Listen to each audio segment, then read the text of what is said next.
Bismillahirrahmanirrahim. Assalamualaikum warahmatullahi wabarakatuh. Alhamdulillahi rabbil alamin. Wa bihi nasta'inu ala umuri dunya waddin. Wal 'aqibatu lil muttaqina wa la 'udwana illa 'alal zalimin. Asyhadu an la ilaha illallah wahdahu la syarika lah. Wa asyhadu anna Muhammadan 'abduhu wa rasuluhu alladzi la nabiyya ba'dah. Allahumma shalli wa sallim wa barik ala nabiyyina wa habibina Muhammadin wa ala alihi wa ashabihi ajma'in. Allahumma la ilma lana illa ma 'allamtana innaka antal alimul hakim. Allahumma 'allimna ma yanfa'una wa zidna ilma wa arinal haqqa haqqan warzuqna ittiba'ahu wa arinal batila batila warzuqna ijtinabahu waj'alna mimman yastami'una alqawla fayattabi'una ahsana wa ba'd. Ikhwatal iman rahimani Allah wa iyyakum, dimanapun Anda berada, adalah kesyukuran yang teramat sangat patut untuk kita haturkan kehadirat Allah Subhanahu wa ta'ala dalam kesempatan pagi yang indah, yang cerah. Alhamdulillah, di bulan Ramadan yang mulia ini pula senantiasa kita diberikan oleh Allah Subhanahu wa ta'ala kebaikan-kebaikan yang andai kata kita menghitung daripada kebaikan dan karunia Allah Subhanahu wa ta'ala kepada kita, nistahya kita tidak akan bisa menghitungnya. Dalam kesempatan pagi yang mulia ini, Al-Fakir ingin melanjutkan apa yang telah pada kesempatan yang lalu disampaikan terkait 3 hal yang saling terikat dan terkait, yaitu pertama akidah, yang kedua syariah, dan yang ketiga adalah akhlak. Akidah, syariah, dan akhlak. 3 hal yang saling terkait dan terikat satu dengan yang lainnya, yang saling berhubungan, yang dari 3 hal ini yang paling pokok atau yang paling asas adalah akidah. Hadirin ikhwatal iman rahimakumullah, kenapa akidah suatu yang paling asas, yang perlu untuk kemudian kita memperhatikan sebelum kita memperhatikan kepada syariah dan akhlak? Karena inilah yang menjadi pondasi awal kemudian menimbulkan suatu bentuk perbuatan dan sikap yang membuat seseorang bagaimana dia beramal dan kemudian dia berakhlak. Kenapa ini akidah yang paling asas dan perlu untuk kemudian kita memperhatikannya? Ikhwatal iman yang dirahmati oleh Allah, kalaulah kita kemudian menengok keadaan yang terjadi pada masyarakat jahiliyah Arab terdahulu, sebelum diutusnya baginda Rasulullah Muhammad sallallahu alaihi wasallam membawa risalah Islam, akidah mereka adalah akidah wathaniyah. di mana mereka menyembah berhala dan menjadikan apapun menjadi sesembahannya. Akibat akidah wathaniyah yang mereka yakini, mereka imani, kemudian timbul produk, yaitu syariah atau aturan-aturan yang sama buruknya dengan apa yang mereka yakini itu. Ambillah contoh sebagaimana yang pernah diceritakan oleh ibunda kita Ummul Mukminin Sayyidah Aisyah radhiyallahu taala anha terkait atau perihal pernikahan, perkawinan zaman jahiliyah. Ada 4 macam bentuk perkawinan yang terjadi pada zaman Arab jahiliyah. Yang pertama, sebagaimana dikisahkan oleh beliau radhiyallahu taala anha, adalah apabila seorang laki-laki menghendaki seorang wanita untuk dia nikahi, maka dia datang kepada walinya. Kemudian dia membawa mahar. Setelah terjadi proses lamaran, persetujuan, maka terjadilah pernikahan. Dan yang seperti ini juga kita saat ini alami. Yang kedua, bentuk pernikahan zaman jahiliyah adalah tatkala seorang wanita dan laki-laki yang sudah menjadi suami istri, sedangkan si suami menginginkan dari istrinya itu seorang anak yang tampan, yang cerdas, yang gagah, maka kemudian dia menyuruh kepada istrinya untuk datang kepada seorang laki-laki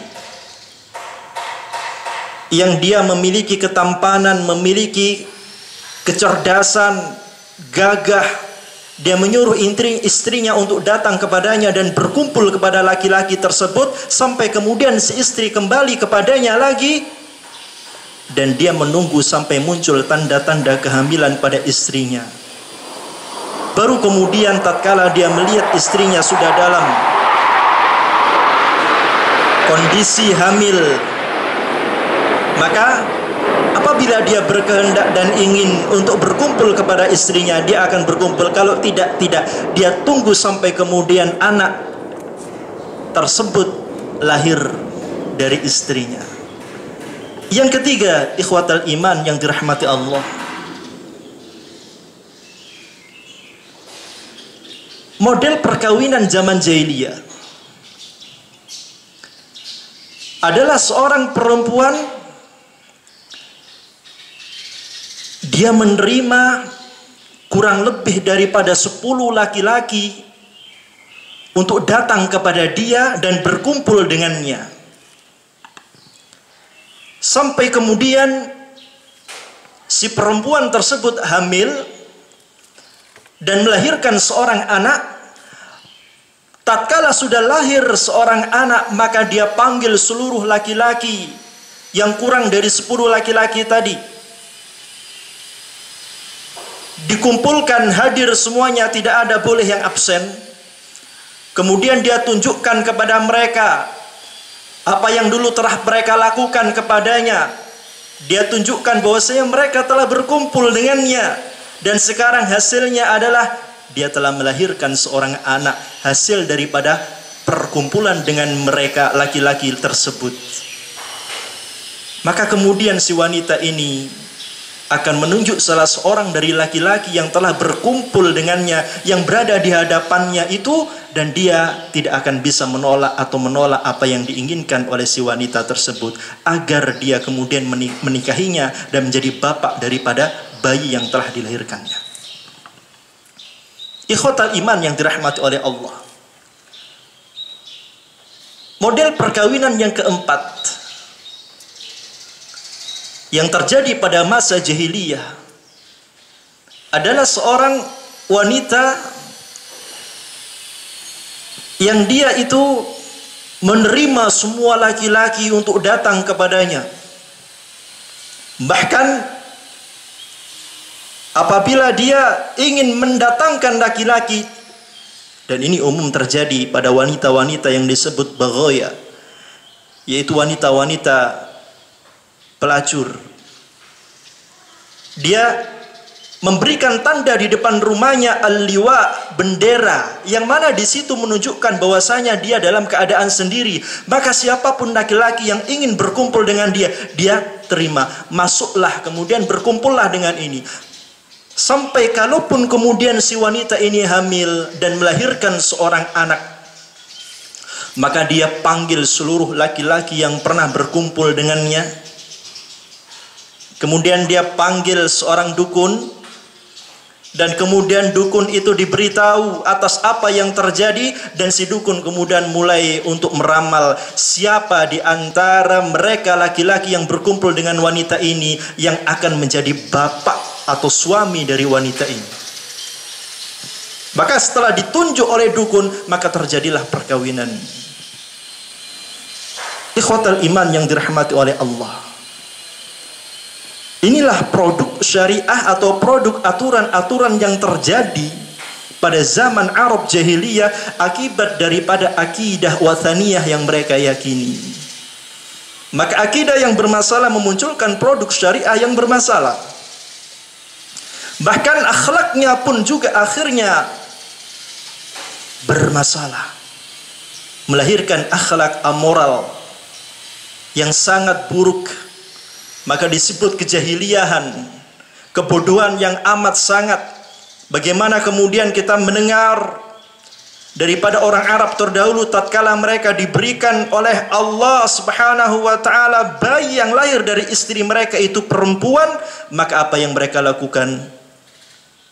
Maka kemudian perempuan yang lahir, bayi yang lahir tadi segera kemudian mereka kubur hidup-hidup. Wa'dul banat. Wa idza busyira ahaduhum bil untha dhalla wajhuhum muswaddan wa huwa kadhib. Ketika dikabarkan kepada mereka anak yang lahir itu adalah wanita, maka mereka menjadi tidak terima, marah, benci, bahkan wal iyadzu billah, sampai kemudian mengubur bayi yang tidak berdosa itu dalam keadaan hidup. Ikhwatal iman yang dirahmati oleh Allah, bahkan zaman ini di mana kita hidup sekarang pun juga tak lepas. Kalau kita melihat apa yang terjadi, fenomena yang saat ini banyak terdapat di masyarakat barat. Ambillah contoh di negara Belanda, di mana di situ ada aturan undang-undang yang melegalkan daripada pernikahan sejenis. Homoseks, lesbian, atau yang sering kita sebut LGBT, di sana legal untuk melakukan pernikahan sejenis itu.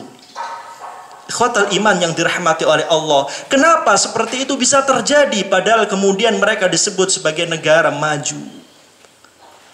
Karena akidah yang terjadi, yang mereka anut adalah sekulerisme, yang memisahkan antara hubungan individu dengan Robnya, hubungan manusia dengan manusia tidak ada kaitannya dengan hubungan dengan Tuhan. Karena hubungan dengan Tuhan atau hubungan permasalahan agama itu terkait permasalahan pribadi. Mereka menganut daripada akidah atau ideologi sekulerisme, sehingga menghasilkan produk undang-undang yang demikian tadi disebutkan. Bahkan ada seorang ulama dari Maroko yang lama tinggal di Belanda. Tatkala kemudian muncul undang-undang itu, dia ditanya oleh media atau seseorang terkait tanggapannya dengan pelaksanaan aturan legalitas daripada pernikahan sejenis di negara tersebut. Tentunya ulama ini karena dia adalah seorang yang berakidah Islam, beriman kepada Allah Subhanahu wa taala, bersyariah Islamiyah, maka dia mengingkari dengan benar-benar keingkaran.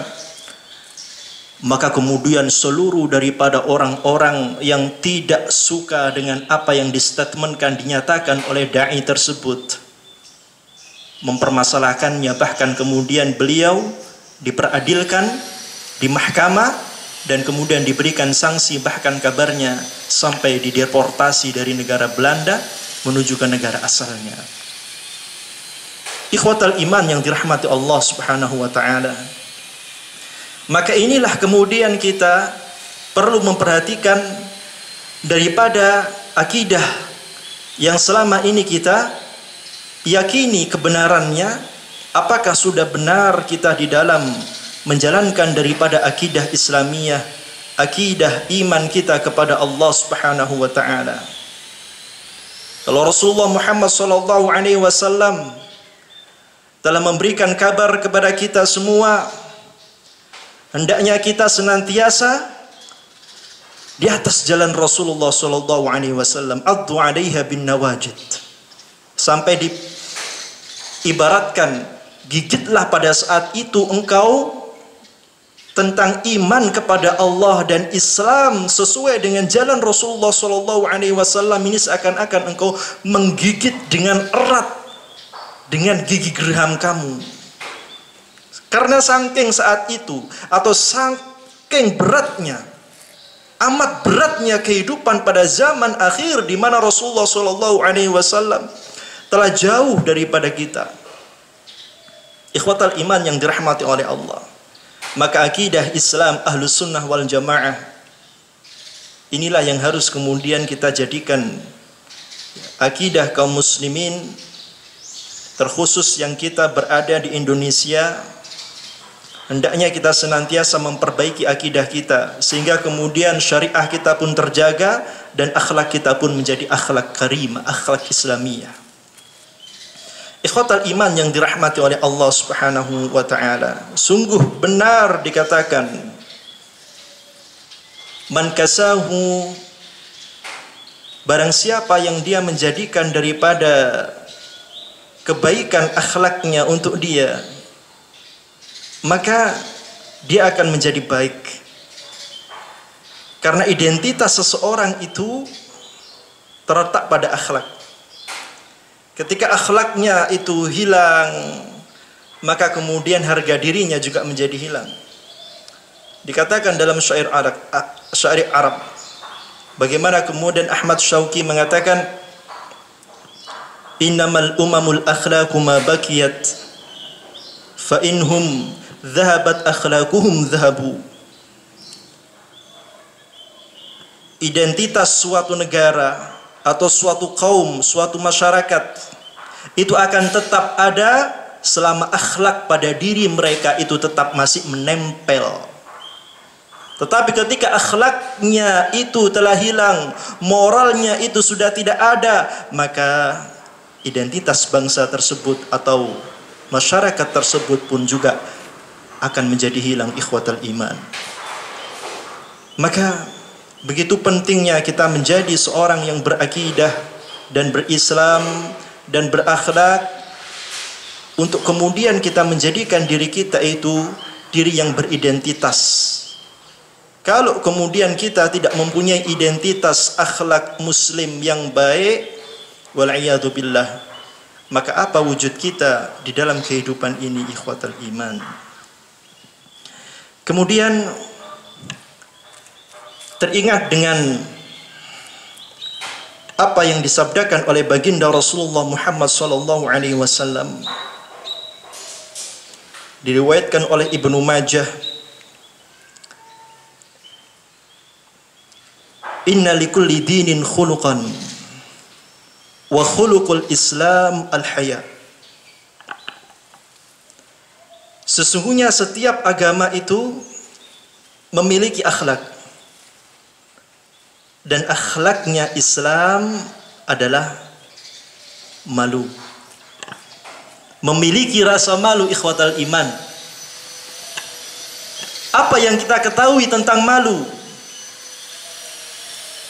Apakah seperti yang dikatakan oleh sebagian orang yang mengatakan bahwasanya malu itu adalah sesuatu yang menjadi kekurangan, suatu aib, Ikhwatal iman yang dirahmati oleh Allah, dengarkan apa yang disabdakan oleh baginda Rasulullah Muhammad SAW. Makanal haya'u fi syai'in illa zanahu.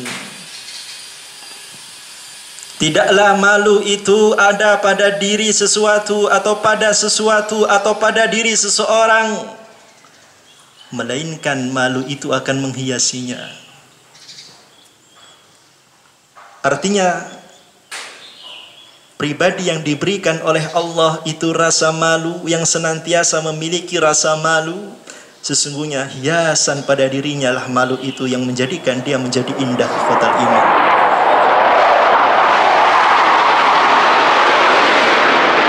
Atau sebagian daripada orang mengatakan, tidaklah patut seorang laki-laki memiliki rasa malu. Loh, kenapa? Iya, karena malu identik dengan wanita. Ikhwatal iman yang dirahmati oleh Allah, apa benar ucapan seperti ini? Sedangkan baginda Rasulullah Muhammad SAW, sebagaimana dikisahkan oleh sahabat Sa'id Al-Khudri radhiyallahu taala anhu, beliau mengatakan bahwasanya Rasulullah SAW kana asyadd hayaan minal adhra'i fi hidriha. Rasulullah Muhammad SAW adalah sosok yang sangat pemalu, bahkan lebih malu daripada seorang perawan yang ada dalam pingitannya. Fa idza ra'a syai'an, tatkala beliau melihat sesuatu, yakrahuhu, dan beliau membencinya, arafnahu fi wajhih, kami pun tahu hanya dari melihat wajahnya saja. Rasulullah sangat menjaga malunya. Apakah Rasulullah seorang laki-laki yang sangat baik, yang sangat bertakwa, yang gagah perkasa lagi tampan, dikatakan dia seperti wanita? Padahal di sini beliau memiliki rasa malu, bahkan melebihi malunya seorang wanita, ikhwatal iman, yang ada dalam pingitannya. Maka malu ini menjadi hiasan bagi laki-laki maupun bagi wanita. Bagi seorang laki-laki, malu itu akan menjadikannya menjadi sosok yang berwibawa, mulia. Bagi seorang wanita, dia akan menjadi wanita yang terhormat dan berakhlakul karimah. Ada pula yang mengatakan malu itu adalah sesuatu yang menyusahkan, sesuatu yang membuat orang menjadi tidak nyaman. Padahal Rasulullah Muhammad SAW beliau bersabda, al-haya'u la ya'ti illa bi khair. Tidaklah malu itu datang melainkan dengan kebaikan. Ikhwatal iman yang dirahmati oleh Allah Subhanahu wa taala, begitu lembutnya seseorang yang memiliki rasa malu, begitu bagusnya budi seseorang yang memiliki malu, sehingga kemudian Rasulullah Muhammad SAW suatu ketika melewati seorang laki-laki yang sedang menasihati adiknya, saudaranya, perihal saudaranya terlalu banyak rasa malunya. Kemudian Rasulullah Muhammad SAW mengatakan kepada laki-laki tersebut, da'hu fa innal haya'a minal iman.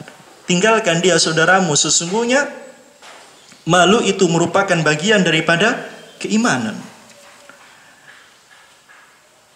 Bahkan kemudian Rasulullah Muhammad SAW pun bersabda, menjadikan daripada perkara malu ini merupakan cabang daripada keimanan. Al-imanu,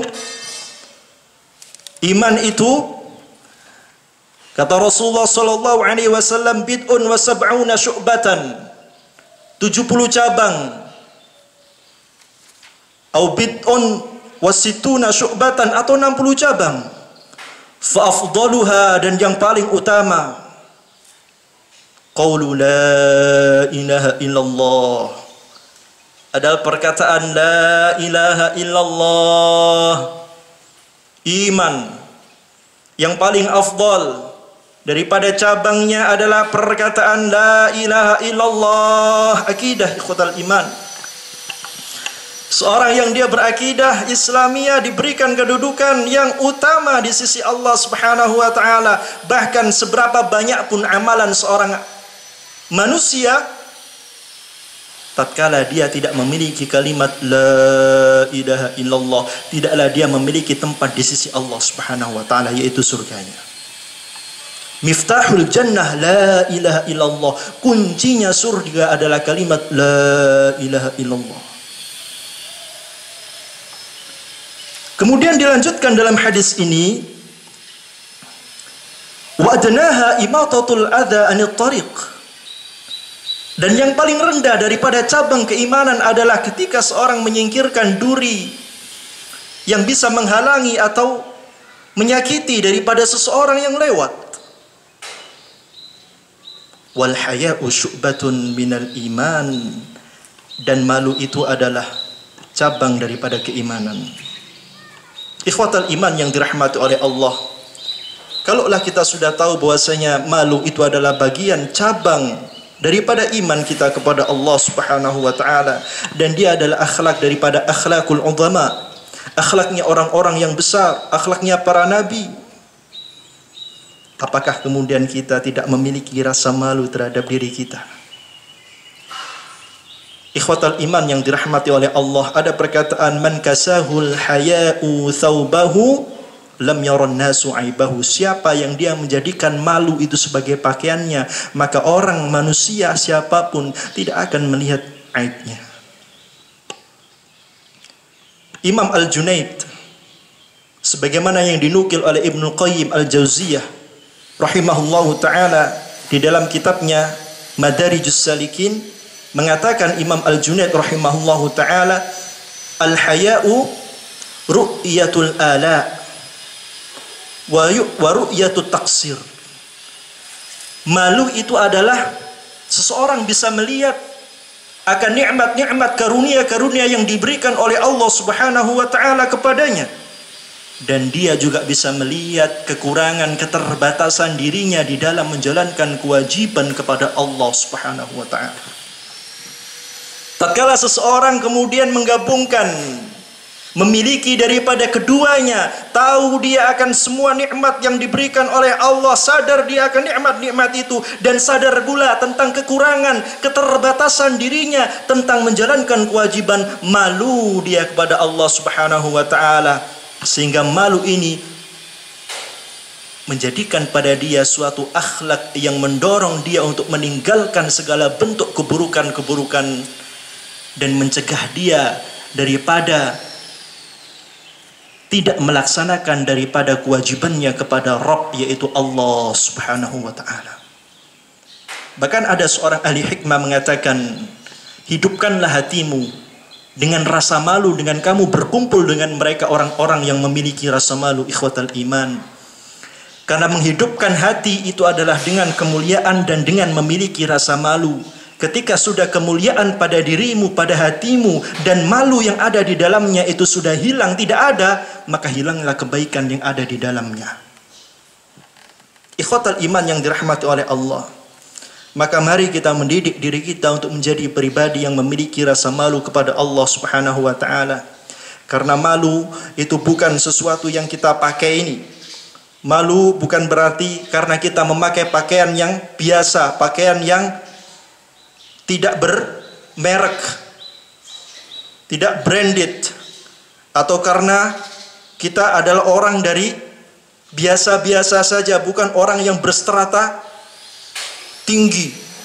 Ikhwatal iman yang dirahmati oleh Allah, tidaklah itu dikatakan malu. Sesungguhnya Allah Subhanahu wa ta'ala tahu akan diri kita, siapa kita yang lebih baik kepada Allah dan siapa kita yang memiliki malu kepada Allah Subhanahu wa ta'ala. Ikhwatal iman yang dirahmati oleh Allah, jadikanlah semua yang telah kita tahu daripada ajaran-ajaran ilmu agama ini menjadikan diri kita untuk semakin tunduk kepada Allah. Sungguh apa yang diberikan oleh Allah berupa umur yang kita saat ini miliki ini, kalaupun kita buat untuk ibadah kepada Allah, belum tentu itu bisa menebus daripada apa yang kita harapkan di sisi Allah, yaitu surganya.